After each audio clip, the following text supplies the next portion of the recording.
ღმერთმა დაგლოცოთ, ღმერთმა მრავალს დაგასწროთ. საერთოდ საქმო წერილი ძალიან ბევრ ამას გასწავლის. ვისაც გულისმიერება აქვს, ვისაც გონიერება აქვს, ვისაც სული წმინდა მკვიდრობს. ადამიანები განსხვავდებიან ერთმანეთისგან.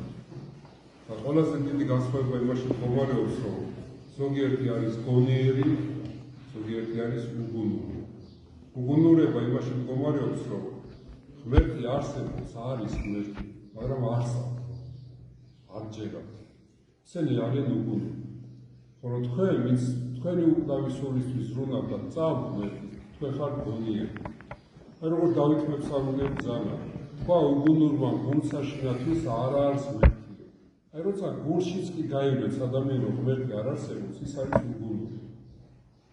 უგუნური ყოველთვის სიბნელისკენ მიუთვის, სიბნელისკენ მიდის, ხოლო გონიერი ნათლისკენ, სადაც სინათლეა, სადაც სიმშვიდეა, სადაც შეწყალება არის, სადაც ოდოთა მიტევება არის. აქედან გამომდინარე, ახლა თქვენ ვინც აქ ბრძანებით, თქვენ გონიერი ბრძანებით, გონიერი, რომ თქვენს უკდავ სულზე ფიქრობთ. აი ღვთისმშობლის მიძინების მარხვაში ვართ და რა თქმა უნდა ტაძარში მიდის ის, ვისაც სულის გადარჩენა უნდა, ვისაც ცხოვრება უნდა, ვისაც ღვთის წყალობა უნდა. ხოლო ღმერთი არ უყვარს იმას, ვის სიბნელეშია, ვისაც მიწიერი განცხრომა უნდა. ესეთი ადამიანები პირუტყვს თვალან, პირუტყვი რას აკეთებს? ჭამს, ვამს, განცხრომაშია. მაგრამ აი ჩვენ ვიც ვართ, აი თუ რაღაცა გასაცდელი დაუშვა უფალმა, ან ავადმყოფობა, ან რაღაც ოჯახში გაჭირვება, ან თანამდებობიდან მოხსნეს ადამიანი, ან რაღაცა მოხდა, ჩათვალეთ, რომ ეს თქვენი სულისთვის კეთდება. გულისხმერება საჭირო, რატო დაუშვა უფალმა ეს ყველაფერი? შეთხოვით ამ ქვეყნად არაფერი არ ხდება.